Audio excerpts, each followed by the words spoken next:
दोस्तों, जो लोग ट्रांसपोर्ट सेक्टर में हैं वो ये जानते हैं कि अगर उनकी गाड़ी का बीमा प्रॉपर सही ढंग से हुआ है तो उसके अंदर ड्राइवर और उसका जो खलासी है, हेल्पर है, वो भी उसके साथ ही कवर होता है। लेकिन क्या आप जानते हैं कि अगर मान लीजिए गाड़ी लोड हो रही है या अनलोड हो रही है, उस समय जो लोग लोड या अनलोड कर रहे हैं, जो मजदूर लोग, उसको कोई चोट लग जाए या उसकी डेथ हो जाए, क्या उसका मुआवजा भी बीमा कंपनी देगी या नहीं देगी? उसी पॉलिसी के तहत, उस गाड़ी की पॉलिसी के तहत ही क्या वो देगी या नहीं?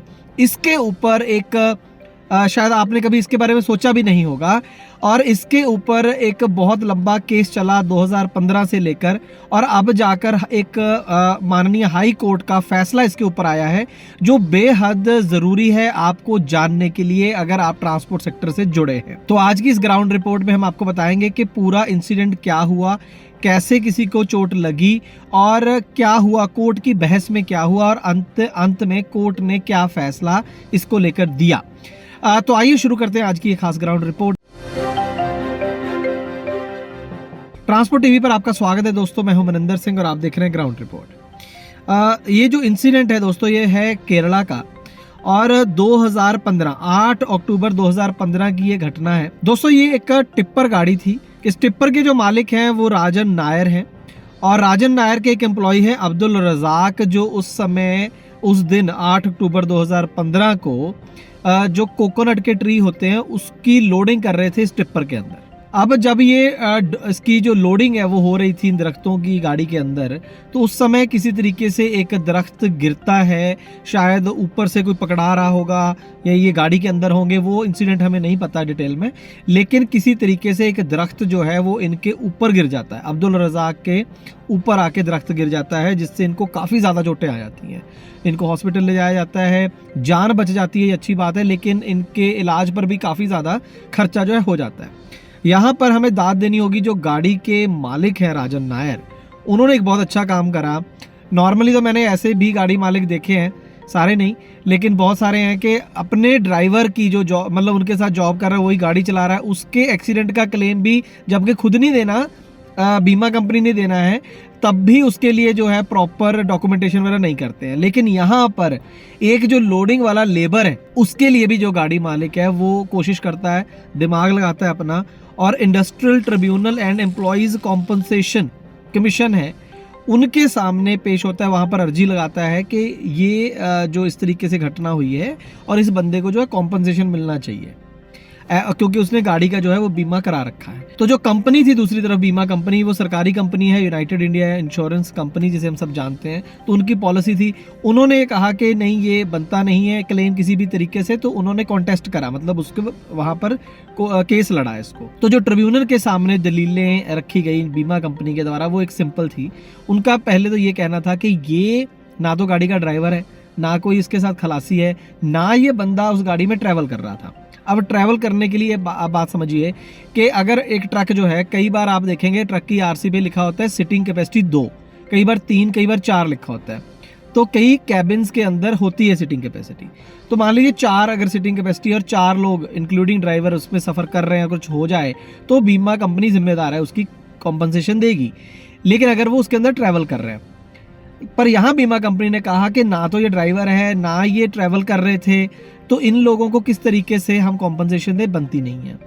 लेकिन ट्रिब्यूनल ने इस बात को नहीं माना और 1,04,000 रुपये कॉम्पनसेशन दी और 2,55,962 रुपये इनके इलाज पर खर्चा आया था, वो भी देने के लिए बीमा कंपनी को बोला, और साथ में 12% पर एनम के हिसाब से इंटरेस्ट, कब से 2017 से लेकर जब तक उसकी पेमेंट होगी तब तक। 2017 शायद इसलिए क्योंकि 2017 से शायद इसका क्लेम वगैरह उन्होंने फाइल करा होगा। तो अच्छी खासी रकम मैं कहूँगा कि इनको अच्छा फैसला है कि इनके हक में आ गया, लेकिन बीमा कंपनी पेमेंट देने के लिए नहीं मानी, उन्हें लगा कि हमें इंसाफ नहीं मिला है, तो वो हाई कोर्ट चले जाते हैं। अब केरला की जो हाई कोर्ट है एर्नाकुलम में, तो वहाँ पर ये केस जो है वो फाइल हो जाता है और अब जाकर ये खबर इसलिए बनी है क्योंकि अब हाई कोर्ट का भी फैसला आ गया है। तो अब जाकर justice C Pradeep Kumar, high court Kerala के जो जस्टिस हैं, उनका एक फैसला आया है। उन्होंने इस पूरे केस को रिव्यू किया, जो जजमेंट पहले दी गई थी ट्रिब्यूनल के द्वारा, और उनके सामने भी जो बीमा कंपनी थी उसने वही आर्गूमेंट रखे जो ट्रिब्यूनल के सामने। तो यहाँ पर मैं बताता हूँ आपको कि ट्रिब्यूनल ने भी और हाई कोर्ट ने दोनों ने असल में क्या कहा, उस बात को, उसको कैसे नकारा। उन्होंने पहले तो कुछ इस जजमेंट के अंदर पुराने कुछ केसेस का भी हवाला दिया, और जिससे साबित ये किया, जो उन्होंने जजमेंट में लिखा है जस्टिस साहब ने, वो ये कि जो एक ट्रांसपोर्टेशन की प्रोसेस है कि ए से बी जो है वो माल लेकर गाड़ी जाएगी, उसके अंदर जो लोडिंग और अनलोडिंग की प्रोसेस है वो उसी ट्रांसपोर्टेशन का हिस्सा है। अगर गाड़ी लोड ही नहीं होगी तो गाड़ी फिर ट्रांसपोर्टेशन भी नहीं होगी माल की, और अनलोड भी नहीं होगा। और सेम अगर गाड़ी चली भी जाएगी, अनलोड नहीं होगा, तो पूरी ट्रांसपोर्टेशन प्रोसेस का कोई पॉइंट नहीं है। तो वो कहना ये चाह रहे हैं कि ट्रांसपोर्टेशन की प्रोसेस वहीं से शुरू हो गई जब से लोडिंग स्टार्ट हुई, और जब तक अनलोडिंग नहीं हुई। तो जो लोडिंग कर रहे हैं उस लिहाज से उन्होंने कहा कि हालांकि ये लाइन टू लाइन एक्ट में लिखा नहीं है, क्योंकि इसमें जो जिस सेक्शन पर बहस हुई वो मोटर व्हीकल एक्ट की धारा 147(1) और उसका क्लॉज सी था। लेकिन उन्होंने कोर्ट का ये कहना था कि चाहे उसमें ये नहीं लिखा कि लोडिंग वाले वर्कर, लेकिन उसका जो स्पिरिट है, एक चीज़ होती है लॉ में शब्द, एक ये होता है कि उसका पर्पस क्या है, उसकी भावना क्या है। तो वो भावना ये है कि उसके मुताबिक जो उन्होंने इंटरप्रिटेशन की है हाई कोर्ट ने लॉ की, कि इसके अंदर वो जो लोग थे लोडिंग अनलोडिंग वाले वो भी शामिल होंगे, और उसकी कॉम्पनसेशन बीमा कंपनी को देनी पड़ेगी।